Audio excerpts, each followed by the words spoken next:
ধনী হতে আল্লাহ পাক নিষেধ করেন নাই, ধনী হতে আল্লাহ নিষেধ করেন নাই, ব্যবসা করতে নিষেধ করেন নাই, ধন সম্পদ আল্লাহ পাক অর্জন করতেও নিষেধ করেন নাই, কিন্তু দুনিয়ার পূজা করতে আল্লাহ নিষেধ করেছে, দুনিয়ার মোহে ডুবে যেতে আল্লাহ নিষেধ করেছে। সম্পদ ওসমান রাদিয়াল্লাহু আনহুরও ছিল, কিন্তু সেই সম্পদ তিনি তার প্রয়োজনে যতটুকু লাগতো এতটুকু ব্যয় করতেন, বাকিটা আল্লাহর রাস্তায় ব্যয় করতেন। ওসমান রাদিয়াল্লাহু আনহুর মতো ধনী হতে কোনো সমস্যা আছে? আপত্তি আছে? একটা আমল তার জীবনী থেকে পাওয়া যায়, এটা পড়ে আমার কাছে এত নিজেকে এত ছোট মনে হচ্ছে, কাশ যদি এই আমলটা আমি করতে পারতাম। বলে দেব, চেষ্টা করছি যে করার, আপনারাও করার চেষ্টা করেন। উসমান রাদিয়াল্লাহু আনহু ধনী ছিলেন কিনা, নবীর কাছে গিয়ে বলছেন যে আমার ধন সম্পদ খুব বেশি বাড়ছে, ইয়া রাসূলুল্লাহ আপনি সম্পদ একটু কমানোর দোয়া করেন তো আমার জন্য। চিন্তা করা যায় মানুষ এমন দোয়া কেউ করবে এই যুগে?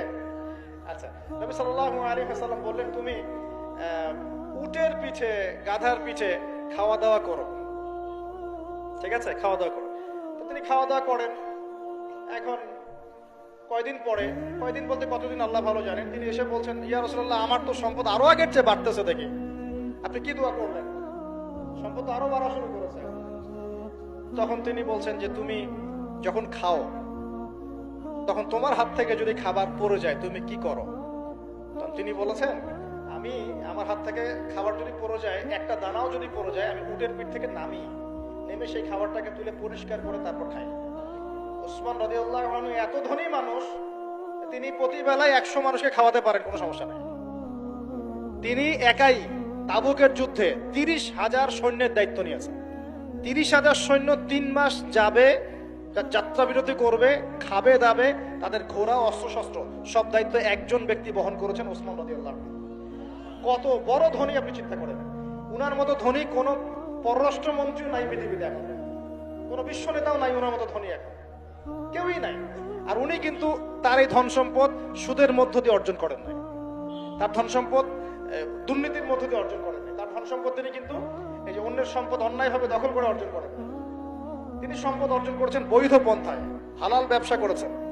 ব্যবসা করেছেন নাকি না? এই যে আমল, তখন নবীজি বলছেন যে তোমার আমল যদি এমনই হয় তাহলে তোমাকে আল্লাহ পাক সম্পদ দিবে না, কাকে সম্পদ দিবে? মানে তুমি আল্লাহ পাকের যে সম্পদ, রিজিকের যে শুকরিয়া আদায় করো, কৃতজ্ঞতা প্রকাশ করো যে আল্লাহ আমাকে ভালোবেসে রিজিকটা দিয়েছেন, আমার হাত থেকে পড়ে গেছে, আমি তুলে খাই। এই যে আল্লাহ পাকের নেয়ামতের প্রতি তোমার যে শ্রদ্ধা, সম্মান, এর শুকরিয়া স্বরূপে আল্লাহ পাক তোমাকে এরকম সচ্ছল বানাই দিয়েছেন, আপনি কিছু করার নাই। উসমান রাদিয়াল্লাহু আনহুর মতো ধনী হতে কোনো সমস্যা আছে? তিনি কৃপণ ছিলেন না, তিনি আল্লাহ পাকের নেয়ামতের শুকরগুজার ছিলেন। ভুল ব্যাখ্যা নিবেন না, তিনি আল্লাহ পাকের